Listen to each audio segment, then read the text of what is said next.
Welcome and thanks for tuning in for another episode of the Lead to Win podcast, a podcast focused on exploring strategies, mindsets, and stories behind successful leadership and personal development. On today's episode, I have the privilege of visiting with someone that I'm very familiar with and have learned a lot from through a very formative time in my life. My former pitching coach, Jason Immekus. Cuss is the head throwing trainer and partnership liaison at Premier Pitching Performance. He has 19 years of college baseball coaching experience working with pitchers, catchers, game planning, and college recruiting. He also currently serves as an associate scout for the Tampa Bay Rays. During his coaching career, he has also made stops coaching summer baseball in the Northwoods and Coastal Plain leagues. Cuss has coached many players that have signed to play professionally, and his goal is to help connect the dots from data to pitching development to in-game success for the players he comes into contact with. I'm excited for this conversation today, and I hope you enjoy it. I'm your host, Bo Bergen. Let's do it.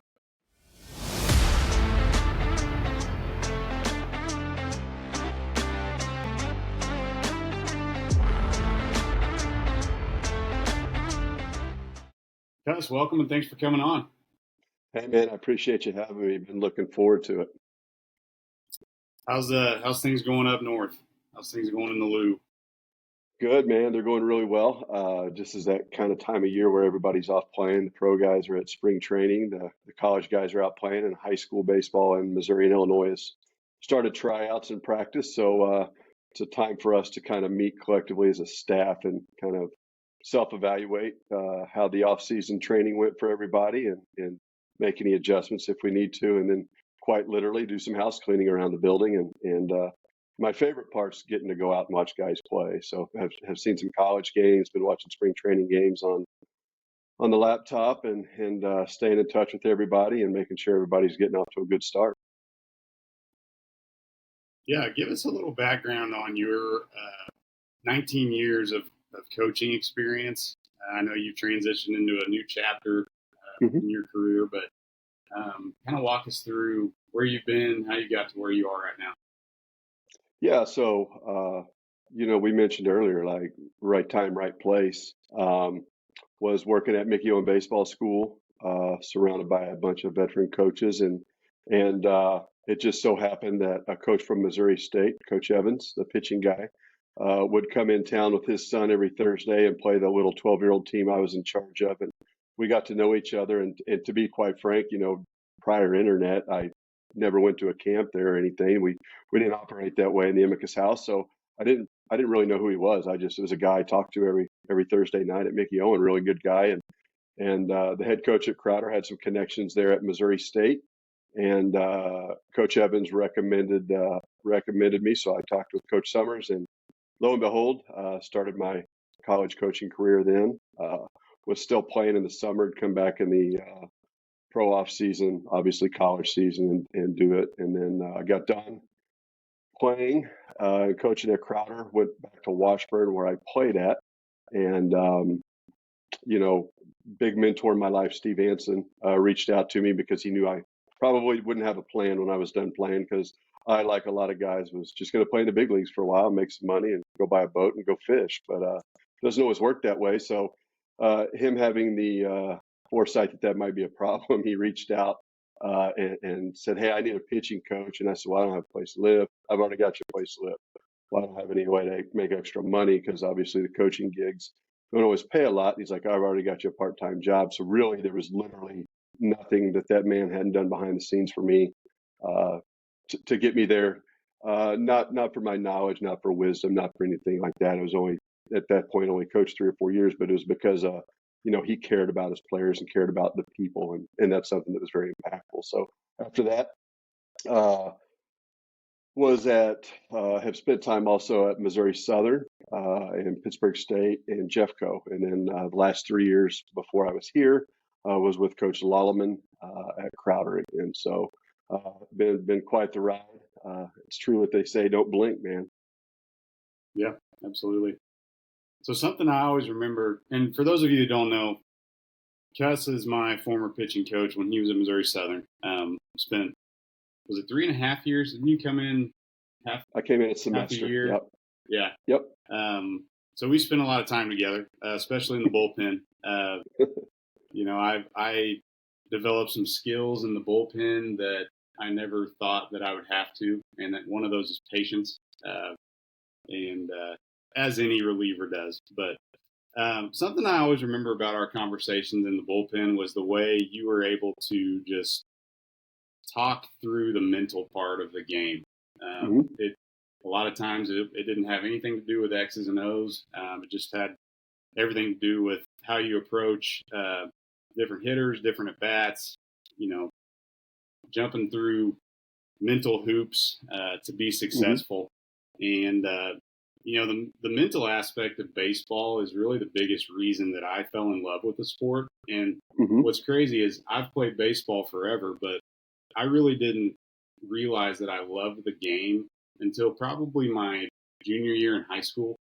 Mm-hmm. And it only grew throughout college. But throughout your time working with young players or even pro guys, Mm-hmm. how have you seen the mental side of baseball help with maybe the transition to life after baseball? Yeah. Yeah. So I think a big part of that is one of the reasons, you mentioned that you fell in love is that mental side, and one of the reasons that I love is because we can use it as a platform to teach, right? So we can make mistakes inside a baseball game, and the higher levels you go, the more those mistakes are amplified. But when you're a 13, 14, 15-year-old kid, or you're playing for McDonald County Legion or Carthage Legion, right? Like you make mistakes, and it's the end of the world at the moment, but you look back and you can draw from those hardships or mistakes, whatever they may be, and use that for life. So at some point, um, everybody's pretty good, right? Like I think people are surprised, when they go to the junior college level. They think, oh, it's just junior college. I'm not good enough for a 4 year. Well, come to find out, it's really pretty good players there in junior college, right? Just like Division II level. Um, so I think at some point talent kind of equalizes.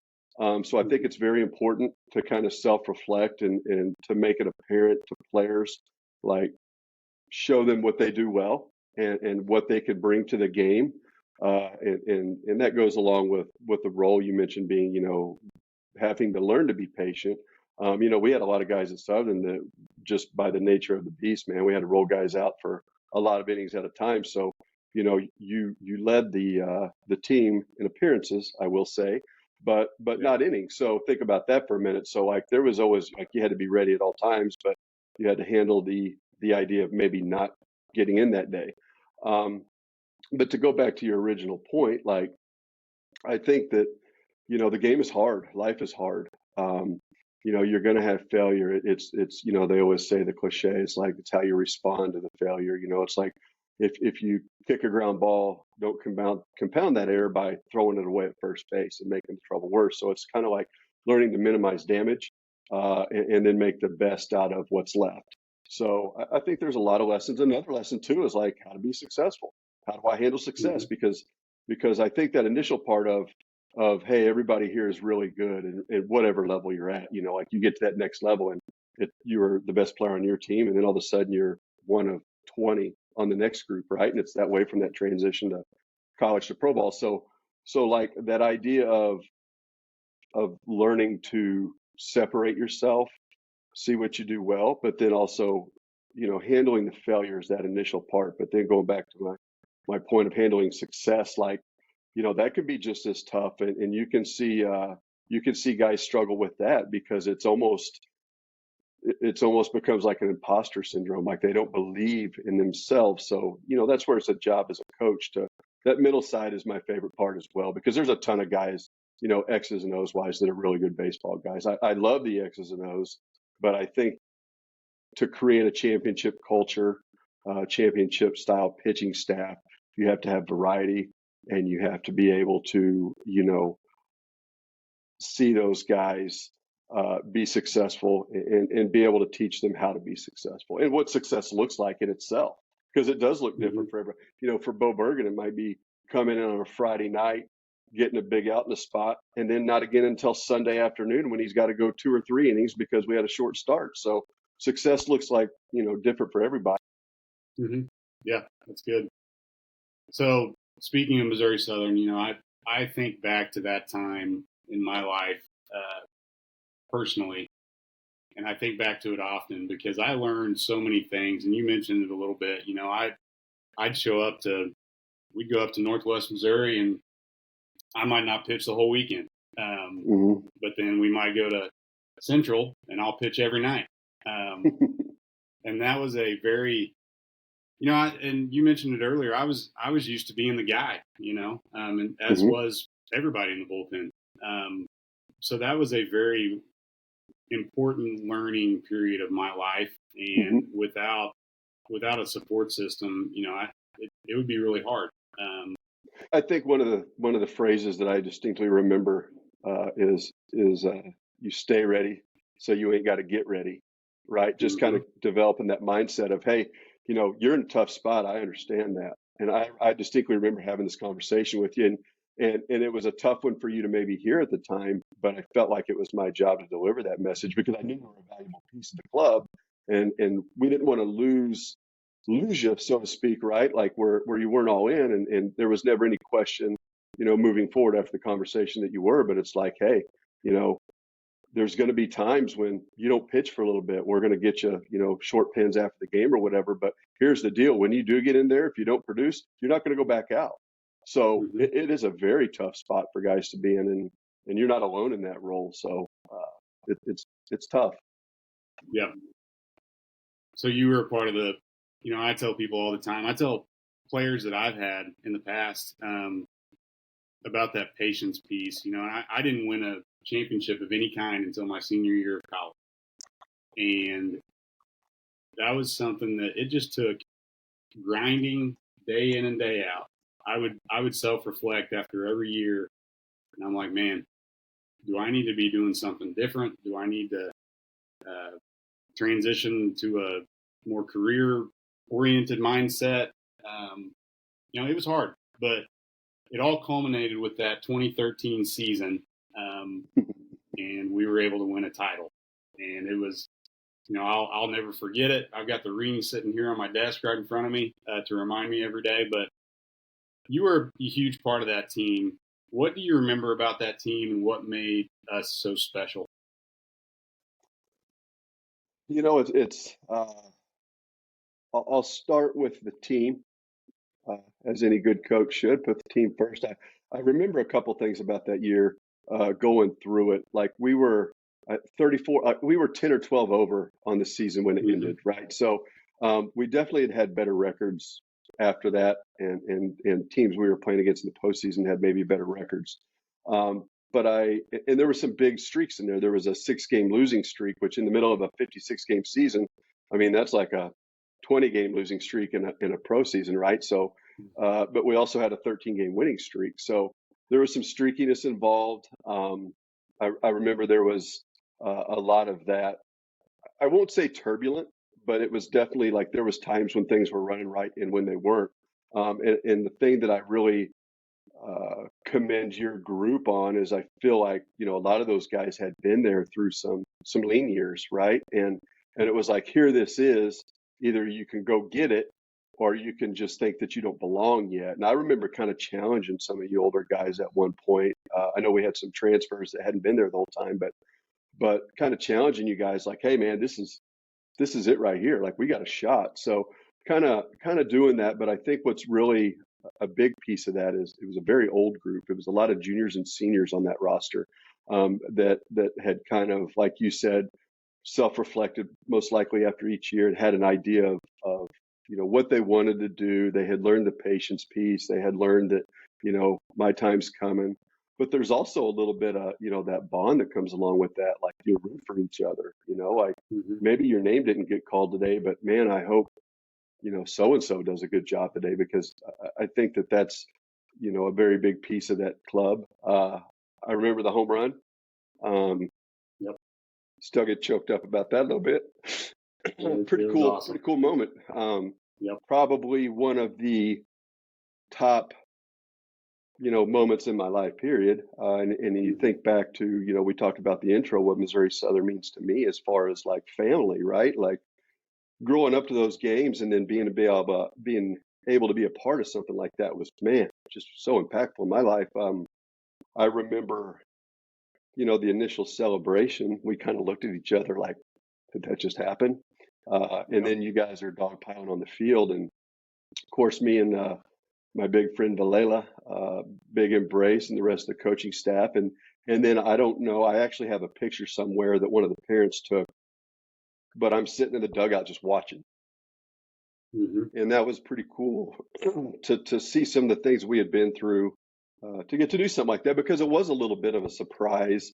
We were expected to be good, but at that point, they hadn't really been on the map much yet. So it's a credit to you Right. guys being an older group. Probably my other favorite part of that story, thinking back to that year, is my now wife and I were dating, and she and her son and one of his buddies, probably a carload of buddies, truth be known, were driving to a travel tournament, to a game, and heard the home run on the radio, and she said the car just went nuts. So it was a really neat, it was a very family oriented event, not only from a team Yep. standpoint, but like my personal family. So very, very impactful. Yep. Like I said, I think back to that year regularly, and it's honestly shaped, how I lead, and Hmm. the things that I try to instill in some of the kids that I get to impact day to day. It's I'll never forget it, and that's the bottom line. And it was, there's a lot of lessons to be learned through that whole process. Really, the 4 years prior to that as well. But yeah, good stuff. So Absolutely. transitioning a little bit, Hmm. topic of today's conversation is using those past experiences to grow and develop the future generation. And I work in education. I'm dealing with 14 to 18-year-olds every single day, and there's a big purpose behind that, and that's honestly why I'm still doing it. So Hmm. this is a really relevant topic to me. And Hmm. I read something in your bio on Premier's website, that you share your experiences, your past experiences with players Hmm. while coaching on the training floor. And I think the reason that stuck out to me is that's how you coached when I played. And I'm sure that's how you've coached your whole career. You were relatable. And as leaders, I think, it's very important to use those past experiences to help shape your philosophies and how you lead. And so, how have your past experiences, either as a player, as a coach, as a person, helped influence your approach to coaching and training players? Yeah. So I mean, it starts with like something you just said, being relatable, right? Mm-hmm. When I was a young American Legion player, I played for Carl Houck, and Carl was the first person to ever not only cuss at me on a field, but also just instilled such a great confidence in a young kid. Uh, at a time I was playing, I was a young, very, very young for the group I was playing with in Legion, and basically was like, I believe in you, so you need to believe in yourself.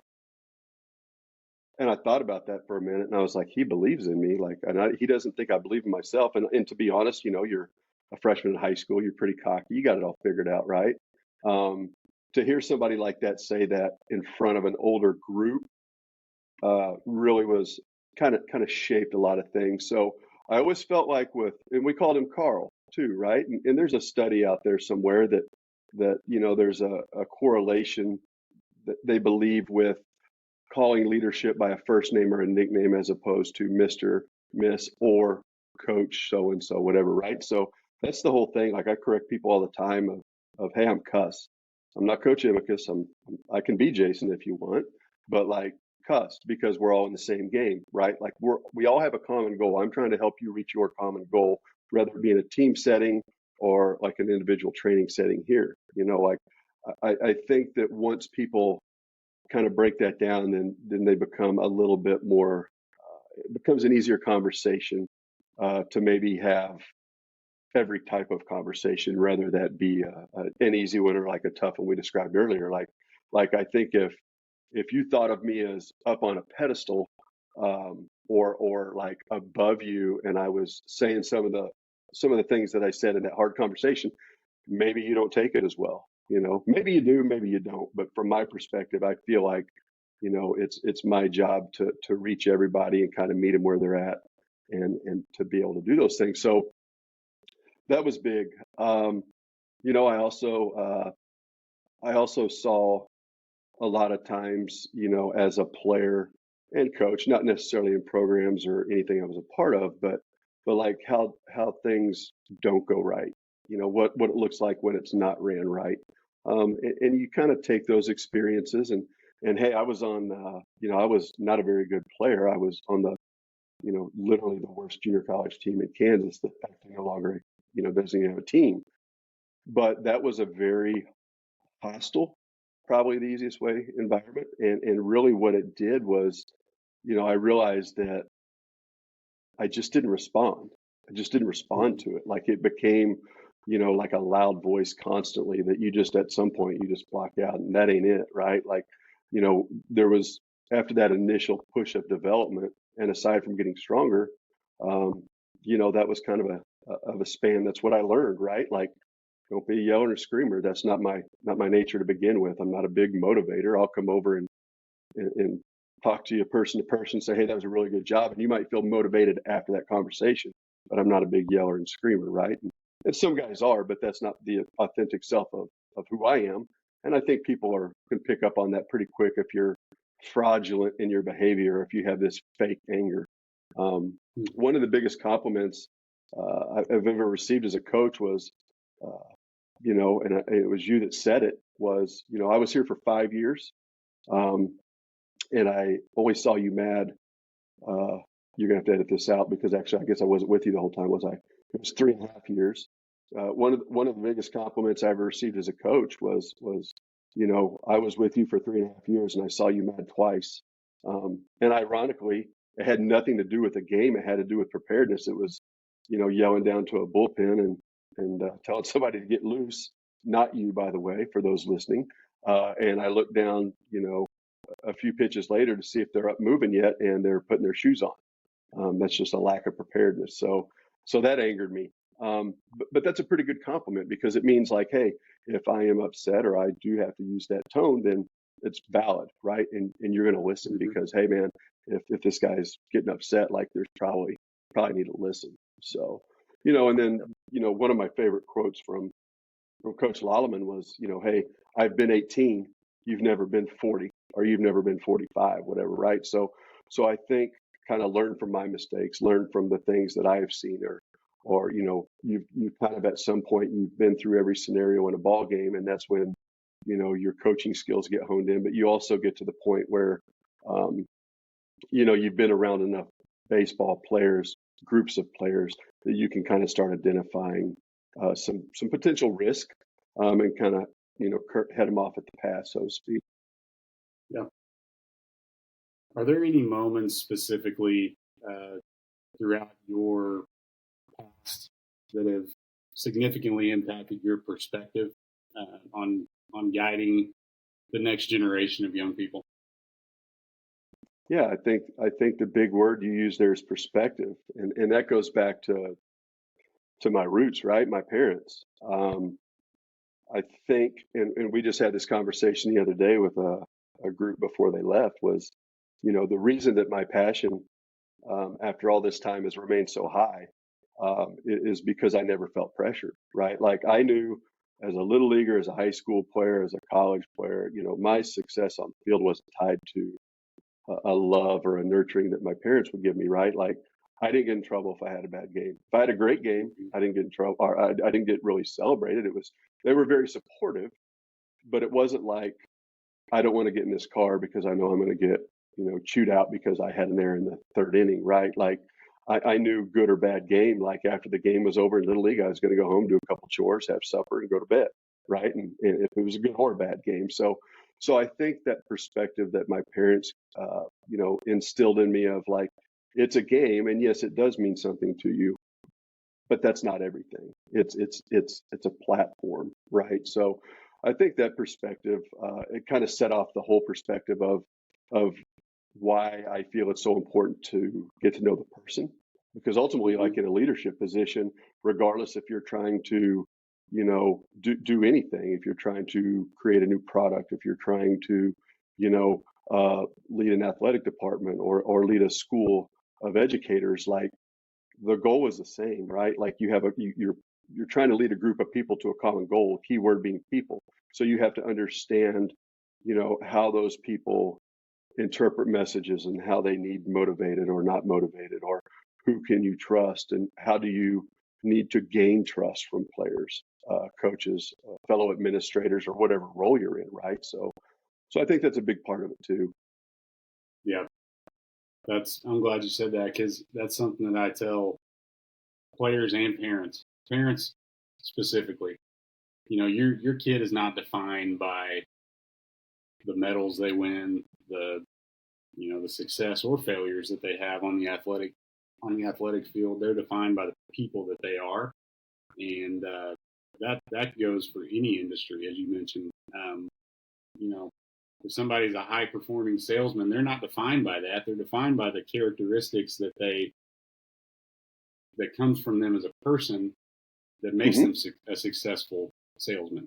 And that's a very good piece there. And it's up to us as leaders to nurture that and constantly remind people of that. So yeah, and you said it, that's why I think you see so many student athletes from the college realm and even the professional realm, like typically guys that are pretty good players, more often than not, will join the business world or the world of education or anything really, and they have success because a lot of the things that they've learned, hopefully through your guidance and leadership in the game itself, are traits and characteristics that they can to use in life to be successful. Yeah, absolutely. So you're molding a person, not a number, not a player. You're helping create and mold and guide people at the end of the day. Mm-hmm. So you've been a part of a few successful teams, organizations, programs. What are some similarities on the foundation of each one of those programs that are the same, no matter where you're at?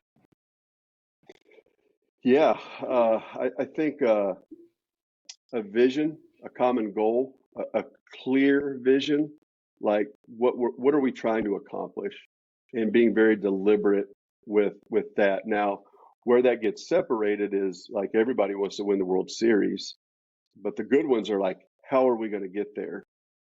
How is Bo Bergen going to help us get there? How is Brett Abel going to help us get there? How are, the individual, and so they create a roadmap or a plan to get to their vision, and it's very clearly communicated. It's talked about often. It's talked about, when things aren't going right or off the field situation, whatever. Like, is that taking away from the group or contributing towards our common goal? Like those are messages that are very consistent. I also think a big piece of this that maybe is, I always felt like I was doing my job if I looked down and saw, a Bo Bergen talking to a freshman pitcher, because I had no problem. I knew that there was enough buy-in because of the trust that we had created through that player-coach relationship that it kind of gets to be a point where you guys are self-policing. If somebody was doing something that wasn't considered proper by the group as a whole, then I didn't have to, or another coach didn't have to. You guys handled it, and that's part of that older group that we had in 13, right? Like there was incidents I later learned, after time had passed, that there was some off the field policing that got done, and sometimes that needs to happen, right? Like I think when you have an environment of vulnerability where guys are willing to admit that they have a problem, a weakness that they want to address, and they kind of drop the ego, and it becomes, for a greater cause on the whole, I think that's when you got things running right. And I think that's probably, in a nutshell, like the most common characteristics, rather it be a college baseball team or a successful program. And again, you mentioned being a part of successful programs. A lot of those had been successful, and it was a right place, right time. But it was always kind of like, I want to see how I can add my wrinkle to it and I know what I'm good at and I know what I'm not good at. So I have a very, kind of stay in your lane kind of approach. Like, hey, if that's a problem, I can handle that one. Like, hey, this guy would be better for that one. So everybody kind of has a defined role, including the coaching staff. Yep. Everybody loves a good success story, and I'm sure you've seen a few over your career. Do you have any of those that you can think of off the top of your head that you just think back to often? Yeah. I mean, I've been fortunate enough to be around a lot of successful people, programs, and have a lot of cool success stories, right? But again, does that go back to, how do we define success? Like yourself, you played at the local college, you won a championship, it's been impactful in your life. Now you're leading youth. Like that's a success story, right? Like just as much as the guy that plays at the highest possible level he can, right? Like it's always cool as a coach, and especially in the world of baseball, to say, hey, that guy pitching on TV, I was a small part of that journey, and that's something here that we get to do a lot is watch those guys at the highest level, and not that we're a small part of the journey, but that connection is nice, right? But I always kind of look back and think of, former players that are coaching, former players that stay in touch. I consider success from my standpoint, how many people reach out when something good or bad happens in your life, like a death in the family, or when Kathleen and I got married. Like it was a little overwhelming, to be honest with you, the people that did reach out. I know, a very personal one for you is like I looked down at McDonald County at one point, and it was like half the Missouri Southern baseball roster was down there, either coaching sports or running the show, right? Like that's really cool to think that you were maybe a small piece of that, and it makes you feel connected to the program. So like that's when you start following the Mustangs on Twitter and start, shooting text messages for, hey, great game Friday, man, I saw that, it was awesome. Those are the successes that I think are the most enjoyable, and ultimately that's the big payoff. Aside from actually on the field performance, we'll see guys in here, maybe a young freshman in high school, through time start reaching some of those goals that he set out to reach, and maybe for the first time in his life he's got a structured throwing program, a structured lifting schedule, and he's really starting to kind of become who he's going to be as an athlete, right? Creating routines and schedules and sticking to them. Those are successes, right? Like a kid that goes out maybe and pitches, gets his first win in a high school game, right? Or first college win, first time in the big leagues. But there's a lot of different ways to measure success, I think. And I've been around a lot of good people and been around a lot of cool stories. Yep. While it's important to use your past experiences to guide how you lead, I think it's probably equally as important to be able to adapt and stay open-minded, because as you know, the world of instruction, technique, teaching, it's rapidly changing. There's always a new trend or new idea out there. What are some things in terms of coaching and training that you've had to adapt to? Yeah, I just think the whole world of technology, right? Like the way people, the way kids want to learn. I don't think kids have changed. I think the way that kids are treated has definitely changed. And I think that's, really, if you look at this whole everybody needs a trophy generation, that was really kind of created by the little generation ahead of me, just a little bit, right? So, but that's what we deal with, right? Like we have to adapt to how can we educate, who we're working with, and if those kids need to learn on an iPad, then we need to learn how to use the technology and leverage, those educational. Let's start this part over, Bobo. A big part of education of players is all the technology that we have now. So we as coaches, and I hate to even say the phrase, but like this growth mindset, you got to have a growth mindset if you want to be in my program. You've got to be open and, well, it's all true, right? But here's the thing, like I think as a coach, it's our job to learn to leverage the technology that's available to us because it's information that expedites that development process, right? Like we have a Kinetrax biomech processing unit. We can run biomech. We have TrackMan. We can get ball flight data. We have edgertronic video. We can get slow motion video of the ball leaving your hand, right? Like that's nothing to be intimidated by. It's like figure out how to use it because that's how these kids want to learn, and it's going to make them better quicker, right? So as coaches, we tell our players to be open mindset, but there's a lot of people out there that don't want to use that stuff because it's, oh, I'm old school. I don't need that to tell me it was a good curveball or fastball or whatever the case may be, right? Well, maybe not, but if we're trying to educate players and that's the way they respond to technology, then we need to learn to leverage to do that, right? So as much as people want to say open mindset, there's a lot of people in the coaching community that maybe aren't as they should be. So I kind of took it upon myself because again, like I don't know what I would do if I was outside of baseball. I'm not a good enough fisher to get paid to do that. So I figured if I better learn how to do some of this stuff, which is what brought me here. And it's been literally a baseball school every day. I've learned something every day that I've been here. So I think it's very important to make yourself relevant and relatable. I think you need to learn these things, right? Mm-hmm. Yeah, for sure. And it's all about the kid at the end of the day. I mean, if I'm an old school coach, I mean, kids don't learn in the old school way. And yeah, we can say that as much as we want. We want to keep that authority figure mentality, but kids are responding to different things. Seems like every year.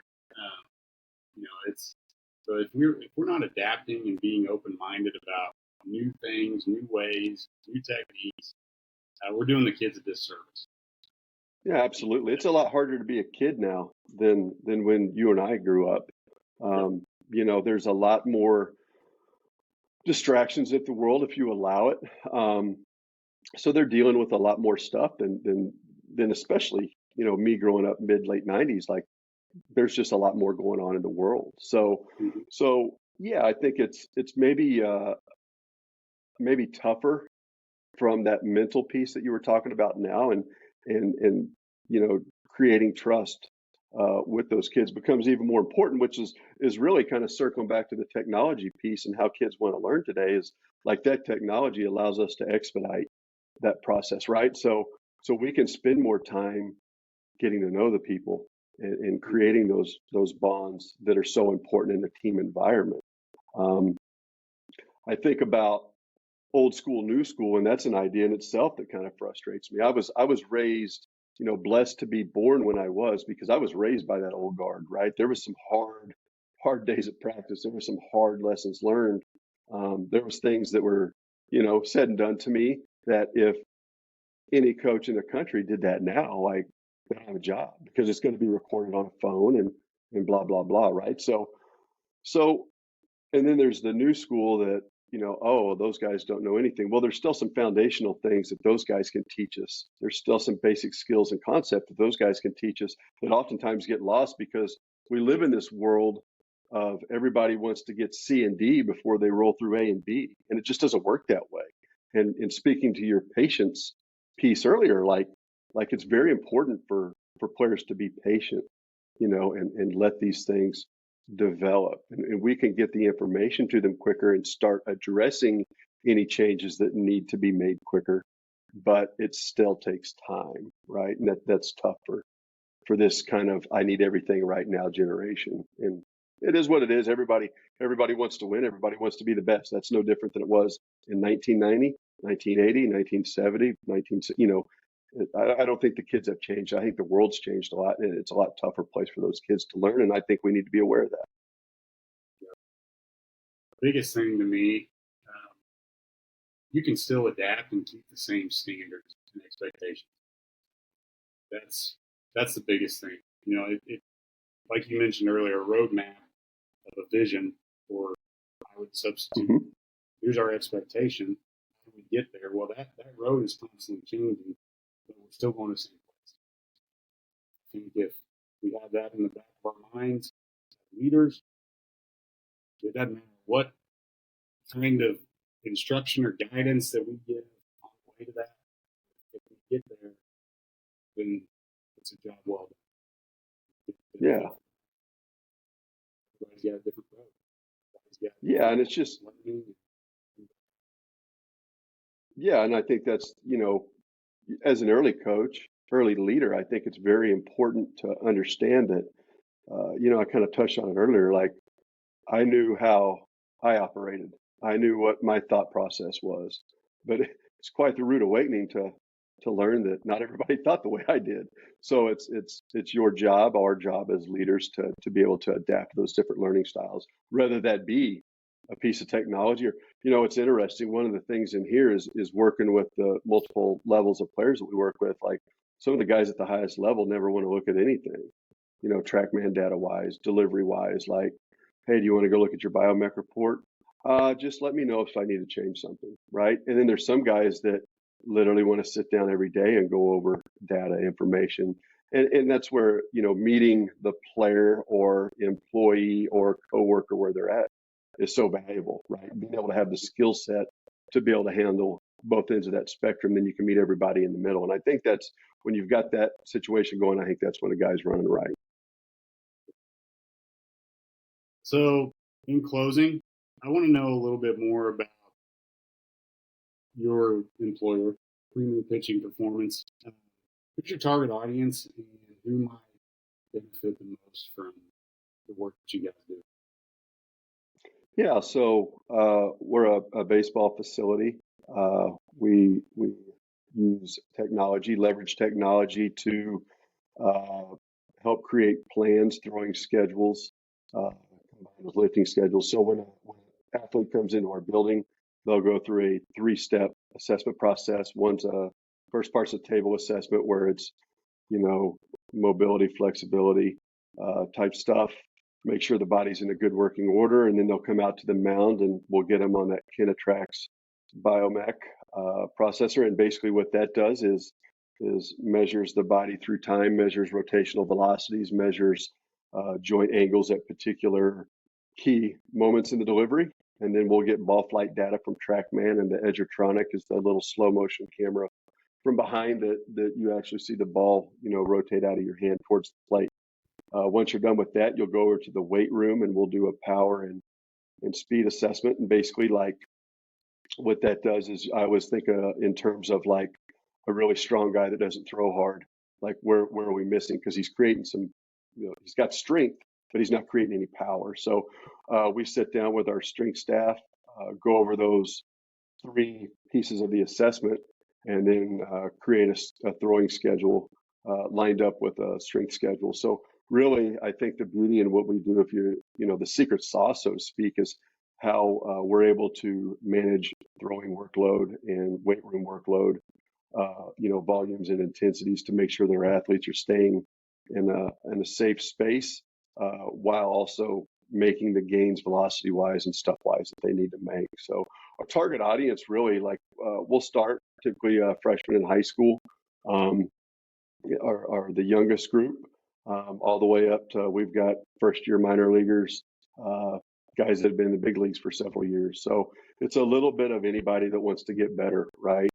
And there's definitely a little bit of a process.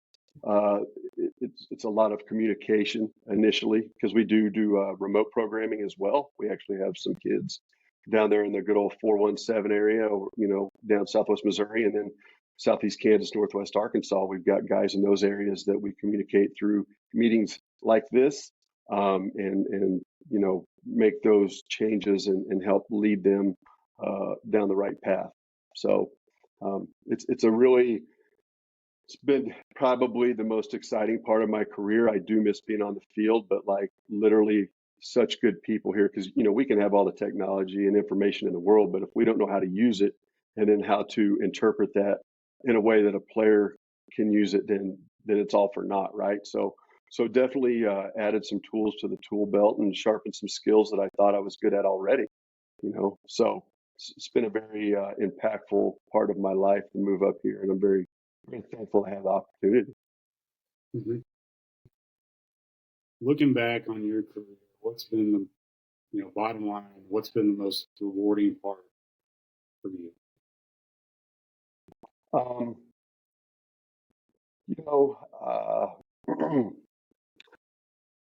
I like winning championships with good people. I like winning championships with good people.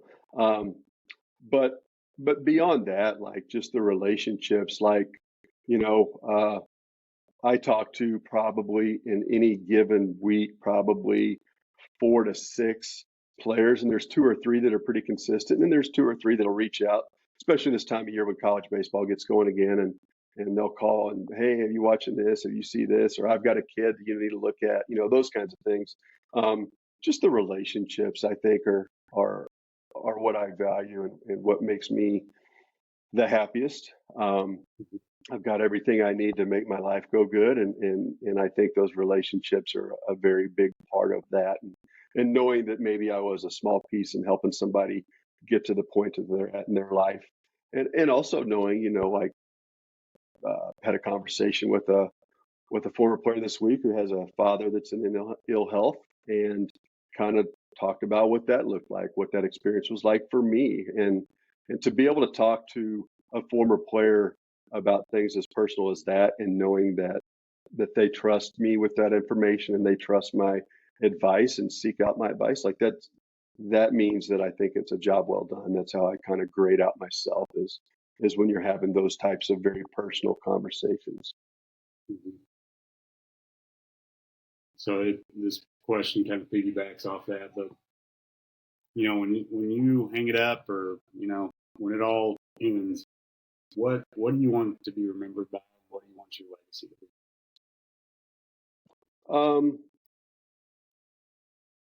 I would like to be thought of or remembered as team first.